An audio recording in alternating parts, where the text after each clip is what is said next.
जय हिंद दोस्तों, मैं राजकुमार आप सभी का स्वागत करता हूं ज्ञानपीठ जीके पॉइंट के इस यूट्यूब चैनल पर।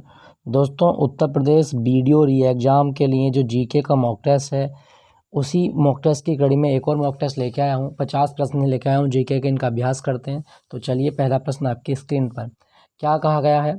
अंतर्राष्ट्रीय बौद्धिक संपदा सूचकांक 2023 में भारत का कौन सा स्थान है। दोस्तों, अंतर्राष्ट्रीय बौद्धिक संपदा सूचकांक में भारत का स्थान है 42वां। ऑप्शन ए इसका सही जवाब है। ठीक है दोस्तों, याद रखना 42वां है। अच्छा, क्या आपको पता है कि विश्व बौद्धिक संपदा सूचकांक का मुख्यालय कहाँ पर है। मतलब विश्व बौद्धिक संपदा संगठन ये जेनेवा में है। वर्ल्ड इंटेलेक्चुअल प्रॉपर्टी ऑर्गेनाइजेशन, इसका मुख्यालय जेनेवा में है। नेक्स्ट प्रश्न, पुलित्जर अवार्ड किससे संबंधित है।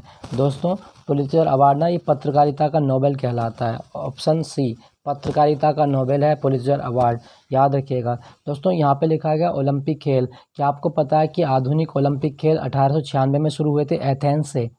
आधुनिक ओलंपिक खेल एथेंस में खेले गए थे पहली बार 1896 में। और एक चीज़ मैं आपको बता दूं, अंतर्राष्ट्रीय ओलंपिक समिति इंटरनेशनल ओलंपिक कमेटी, इसका मुख्यालय लॉज़ेन में है।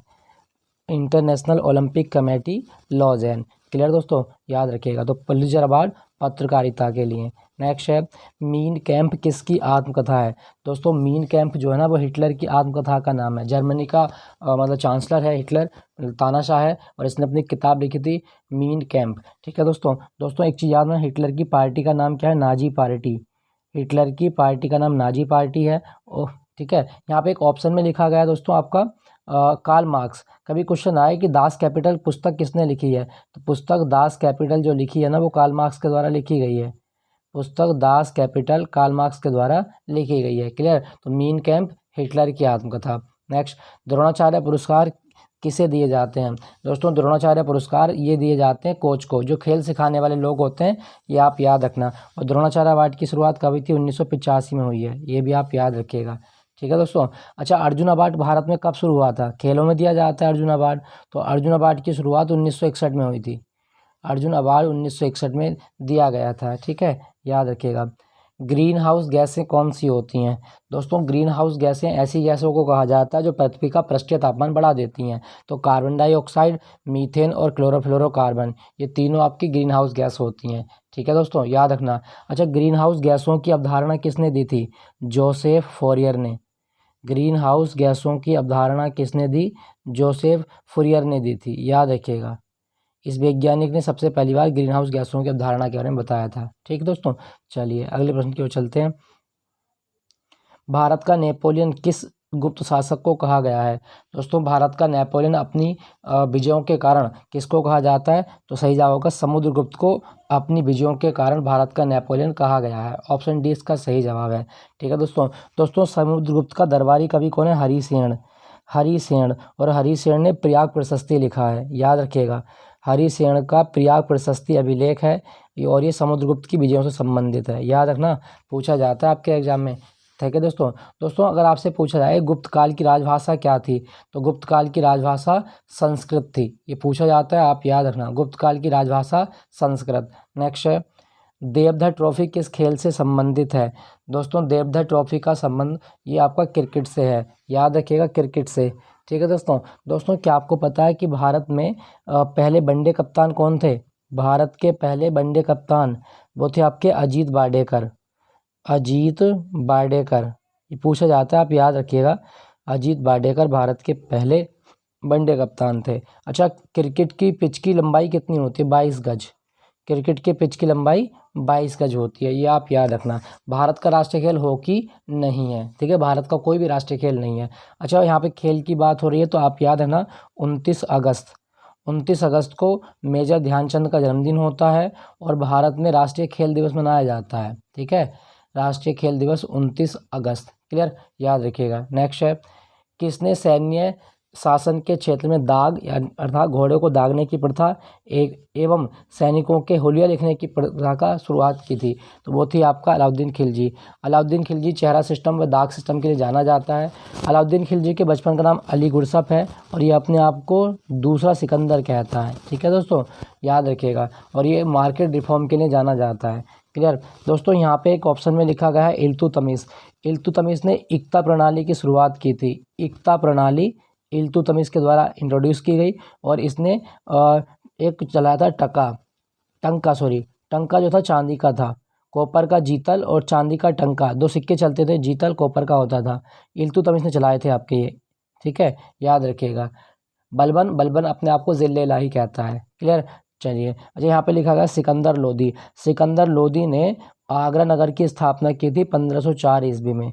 तो आगरा को बसाने का श्रेय किसे दिया जाता है? सिकंदर लोदी को। नेक्स्ट है, किसके दरबार में सिजदा और पैबोस प्रथा शुरू की गई थी? दोस्तों, सिजदा का मतलब है कि बैठकर शीश झुका के आएंगे और राजा के पैरों को चूमेंगे। ये व्यवस्था जो शुरू की गई थी वो बलबन के टाइम में शुरू की गई थी। ऑप्शन बी, बलबन ने एक उपाधि भी धारण की थी, उलूग खां की।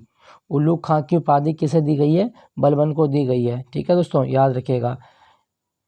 सम्राट अकबर द्वारा किसको जरी कलम की उपाधि दी गई है? दोस्तों, सम्राट अकबर ये मुगल वंश का तीसरा राजा है और इसने जरी कलम की उपाधि किसे दी? तो इसका सही जवाब होगा मोहम्मद हुसैन को जरी कलम की उपाधि दी है, ठीक है दोस्तों, याद रखिएगा, जरी कलम की उपाधि मोहम्मद हुसैन। अकबर ने दीन ए इलाही धर्म चलाया था, ये भी आप याद रखना, दीन ए इलाही धर्म।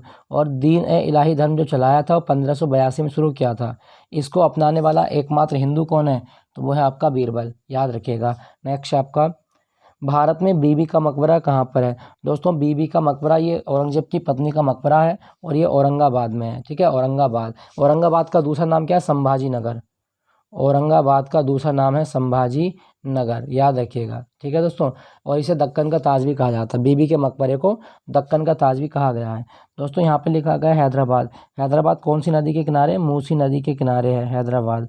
और हैदराबाद में क्या मिलेगा? राष्ट्रीय ग्रामीण विकास संस्थान, राष्ट्रीय पोषण संस्थान, राष्ट्रीय मांस अनुसंधान केंद्र और DNA फिंगरप्रिंटिंग डायग्नोस्टिक सेंटर, ये सब हैदराबाद में है, ठीक है, याद रखिएगा। नेक्स्ट है, जहांगीर के निर्देश पर किसने अबुल फजल की हत्या कर दी थी?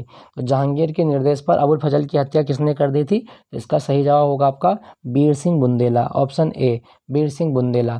दोस्तों, जहांगीर के बचपन का नाम क्या है? सलीम। जहांगीर के बचपन का नाम सलीम है और जहांगीर ने ना एक शालीमार बाग बनवाया था श्रीनगर में।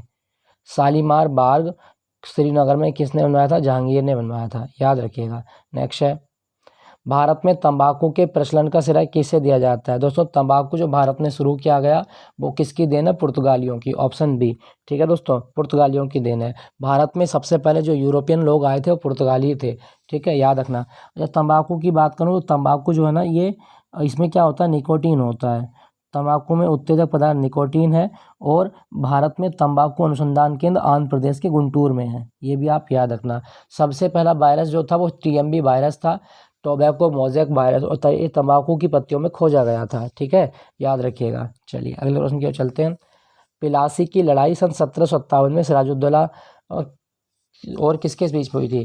दोस्तों, प्लासी की लड़ाई जो हुई तो वो हुई थी रॉबर्ट क्लाइव और सिराजुद्दौला। इसमें जीत किसकी होती है? क्लाइव की जीत होती है, ठीक है, याद रखना। अच्छा, प्लासी की लड़ाई कौन सी नदी के किनारे लड़ाई गई थी?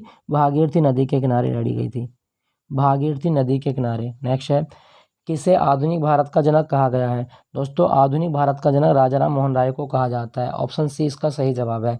राजा राम मोहन राय ने ब्रह्म समाज की स्थापना की है, ये भी आप याद रखना, ठीक है, राजा राम मोहन राय ब्रह्म समाज से जुड़े हुए हैं, क्लियर। दोस्तों, यहाँ पे लिखा गया लाला लाजपत राय, इनकी एक किताब है द अनहैप्पी इंडिया। और लाला लाजपत राय जो हैं, इनकी मृत्यु हुई थी साइमन कमीशन का विरोध करते हुए। इन्हें पंजाब का शेर कहा जाता है। पंजाब का शेर किसे कहा गया है?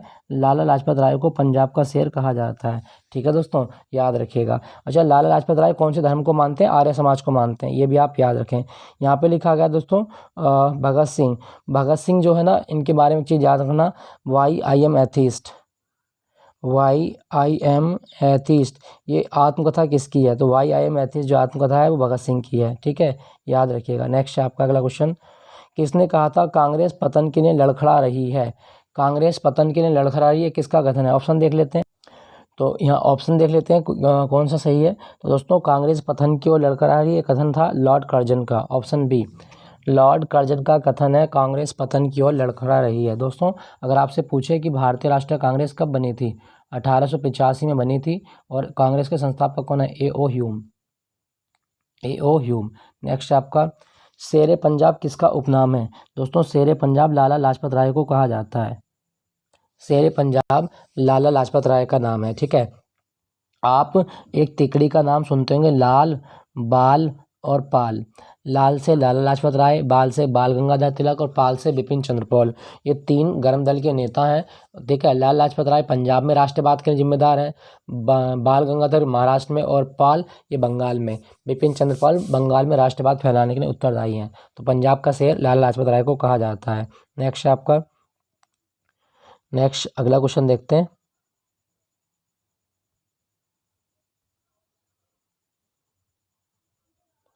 अगला क्वेश्चन है, अच्छा देखो, फिर वही है, लाल बाल पाल त्रिगुट का कौन सा व्यक्ति कांग्रेस का अध्यक्ष बना? तो दोस्तों लाल बाल पाल में कांग्रेस के अध्यक्ष बनने वाले व्यक्ति कौन थे? Lala Lajpat Rai, option A. और लाला लाजपत राय ने पंजाब नेशनल बैंक की स्थापना भी की थी। पंजाब नेशनल बैंक का मुख्यालय दिल्ली में है, राजेंद्र पैलेस दिल्ली में, याद रखिएगा। ठीक है, नेक्स्ट, अच्छा यहाँ पे लिखा गया है बाल गंगाधर तिलक। दोस्तों तिलक ने होम रूल लीग भी शुरू की है 1916 में। तिलक ने होम रूल लीग शुरू की थी 1916 में। और एक चीज़ मैं आपको बता दूं, तिलक की किताब है गीता रहस्य है, ये बहुत आती है आपके एग्जाम में। गीता रहस्य पुस्तक किसने लिखी है? तो तिलक की पुस्तक है गीता रहस्य, याद रखिएगा इसके बारे में। ठीक है, चलिए अगले क्वेश्चन की ओर। तीनों गोलमेज सम्मेलन में भाग लेने वाला व्यक्ति कौन है? सही जवाब है आपका डॉक्टर बी.आर. अम्बेडकर। तीनों गोलमेज सम्मेलन में भाग लिए थे अम्बेडकर ने।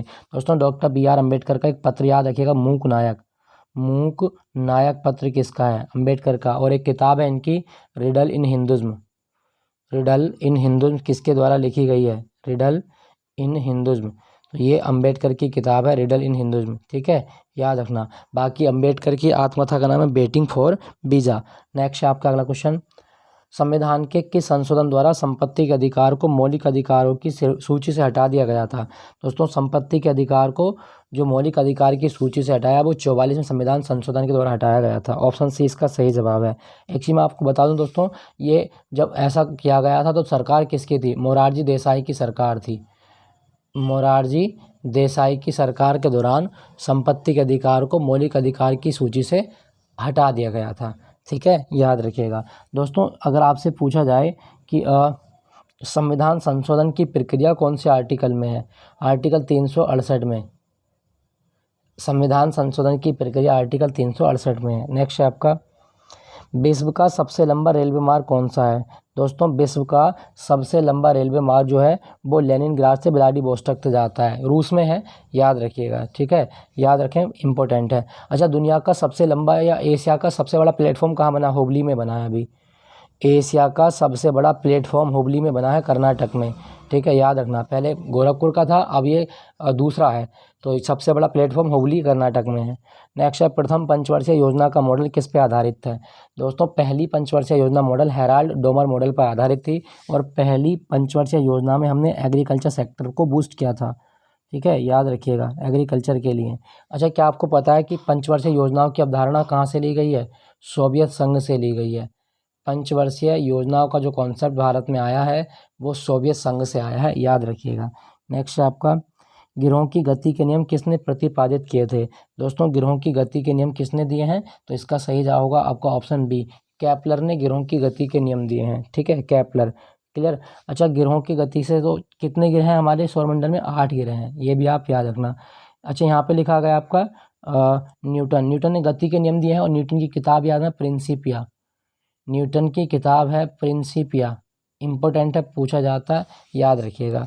नेक्स्ट है, लाल रंग का दिखाई देने वाला ग्रह कौन सा है? दोस्तों लाल रंग का दिखाई देता है आपका मंगल ग्रह, ऑप्शन बी। और मंगल ग्रह पर आयरन ऑक्साइड पाया जाता है जिसके कारण इसकी सतह लाल होती है। मंगल के 2 ही तो ग्रह हैं, उपग्रह हैं, एक डीमोस और एक फोबोस, याद रखना, डीमोस और फोबोस मंगल ग्रह के 2 उपग्रह हैं। सौर मंडल का सबसे ऊंचा पर्वत निक्स ओलंपिया मंगल ग्रह पे ही है। ठीक है, याद रखिएगा। दोस्तों अगर आपसे पूछा जाए सबसे ज़्यादा उपग्रह किसके हैं? शनि के, सबसे ज़्यादा उपग्रह शनि के हैं। और किसका एक भी उपग्रह नहीं है? तो वो शुक्र का है। शुक्र को भोर का तारा, सांझ का तारा यानी कि इवनिंग स्टार, मॉर्निंग स्टार, सौर मंडल का सबसे गर्म ग्रह, सबसे चमकीला ग्रह कहा जाता है शुक्र को। पृथ्वी की बहन शुक्र को कहा जाता है। सी ऑफ इनइक्वालिटी कहाँ पर है? दोस्तों सी ऑफ इनइक्वालिटी जो है वो चंद्रमा पर है, ऑप्शन डी, चंद्रमा पर है, याद रखिएगा, ऑप्शन डी। अच्छा दोस्तों मैं आपको एक चीज़ बता दूं, बड़ा इंपॉर्टेंट बताता हूँ। देखो चंद्रमा पर आज तक कोई महिला नहीं गई, चंद्रमा पर आज तक कोई महिला नहीं गई, लेकिन पहली बार नासा एक महिला अंतरिक्ष यात्री को चांद पर भेजेगा, जिसका नाम होगा क्रिस्टीना कोच। इसका नाम रट लो, चांद पर जाने वाली पहली महिला होगी क्रिस्टीना कोच। ये चली जाएगी एक आधे महीने के अंदर, तो ये आप याद रखिएगा, ठीक है। याद रखें, सी ऑफ इनइक्वालिटी ये चंद्रमा पर है। और चंद्रमा पर जाने वाला पहला व्यक्ति कौन था? 20 जुलाई 1969 को नील आर्मस्ट्रांग चांद पर जाने वाला पहला व्यक्ति बना था।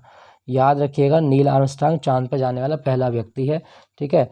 क्लियर। चलिए अगले प्रश्न की ओर। विश्व का सबसे ऊंचा सक्रिय ज्वालामुखी कैटोपैक्सी कहाँ पर है? दोस्तों, विश्व का सबसे ऊंचा सक्रिय ज्वालामुखी ये इक्वेडोर में है, इक्वेडोर में है, याद रखिएगा, ठीक है। जापान में कौन सा है? माउंट फ्यूजियामा ज्वालामुखी जो है वो कहाँ पर है? जापान में है, ठीक है। और जापान का दूसरा नाम क्या है?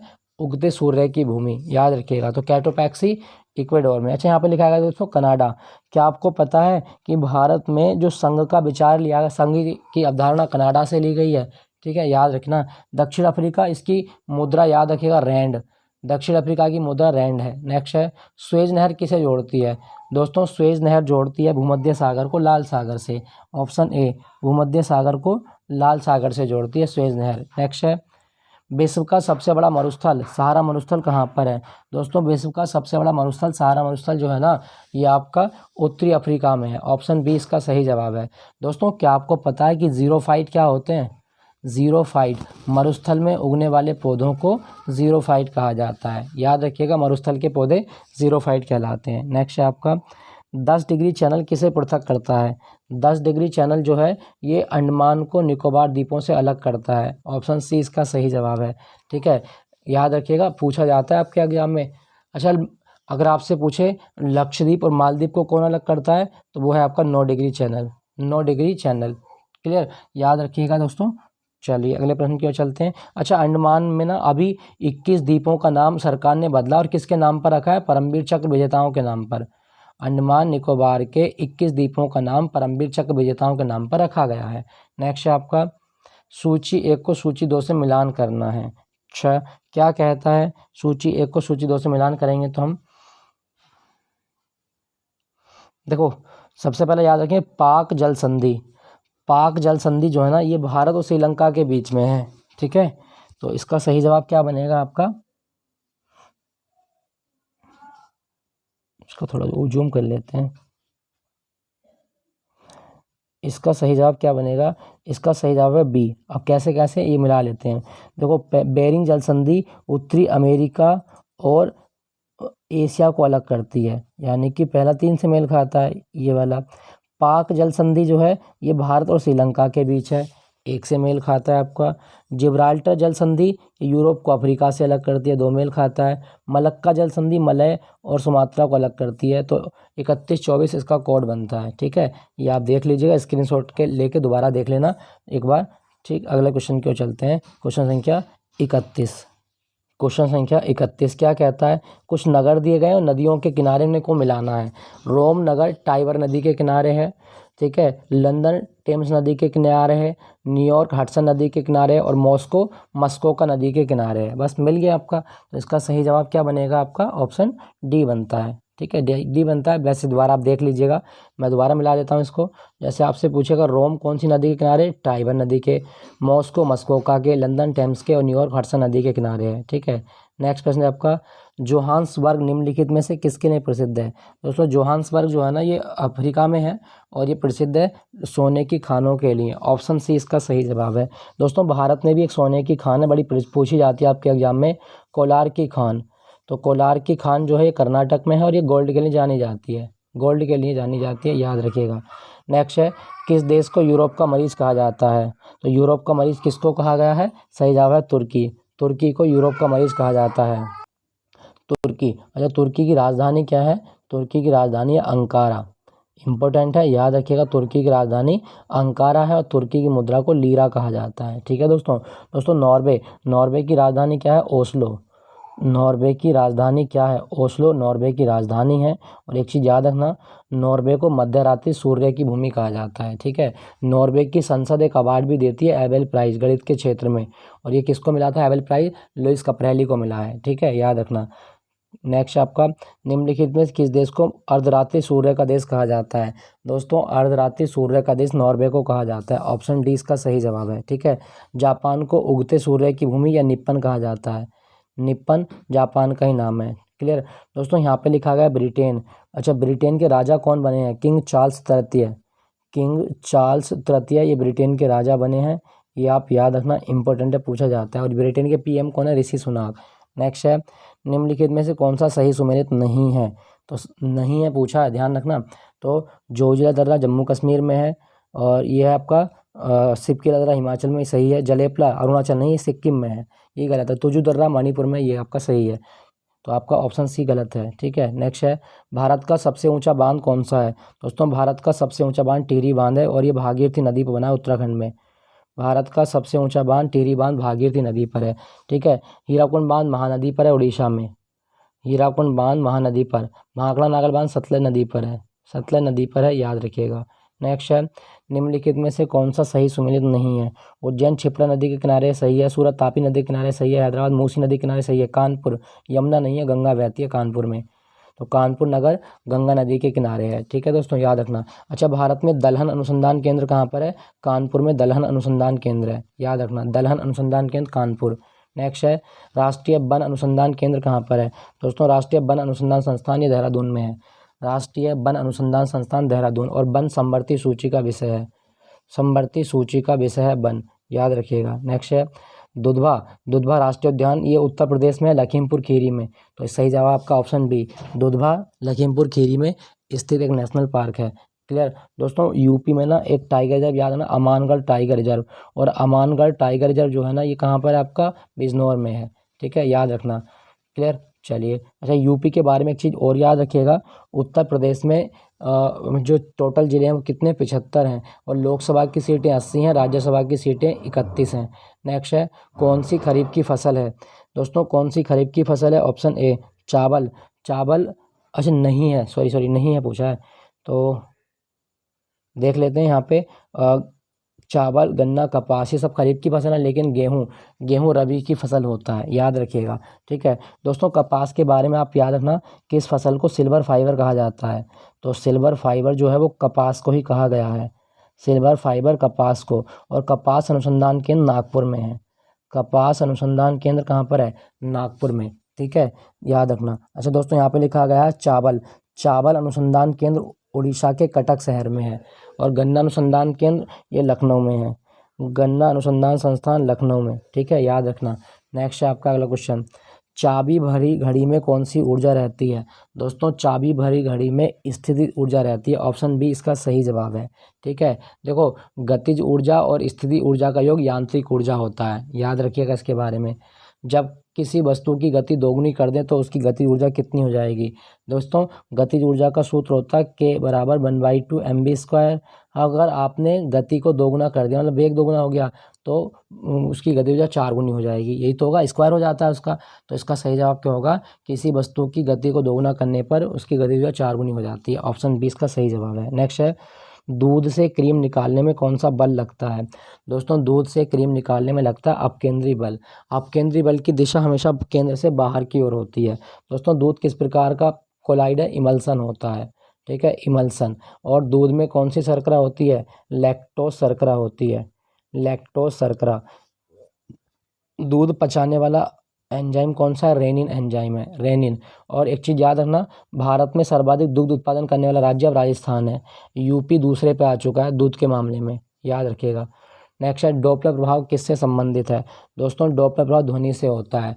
ठीक है, मतलब क्या है डॉपलर प्रभाव? कि मान लीजिए ये कोई व्यक्ति खड़ा है यहाँ पे, और यहाँ से कोई वाहन आता है या कोई रेलगाड़ी आती है, तो जब रेलगाड़ी इसके पास आएगी तो इसकी आवृत्ति बढ़ी हुई दिखाई देती है, और जब रेलगाड़ी से दूर चली जाएगी तो इसकी आवृत्ति घटती जाती है। इसी प्रभाव को डॉपलर प्रभाव कहा जाता है। ठीक है, कहने का मतलब है कि आवृत्ति बढ़ती है और तरंगदैर्घ्य घटती जाती है।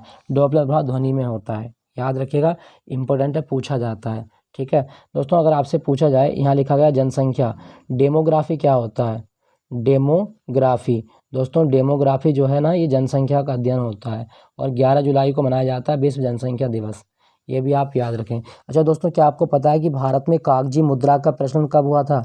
भारत में कागजी मुद्रा 1861 में शुरू हुई थी, याद रखना। नेक्स्ट है, हाइड्रोजन बम किस सिद्धांत पर आधारित है?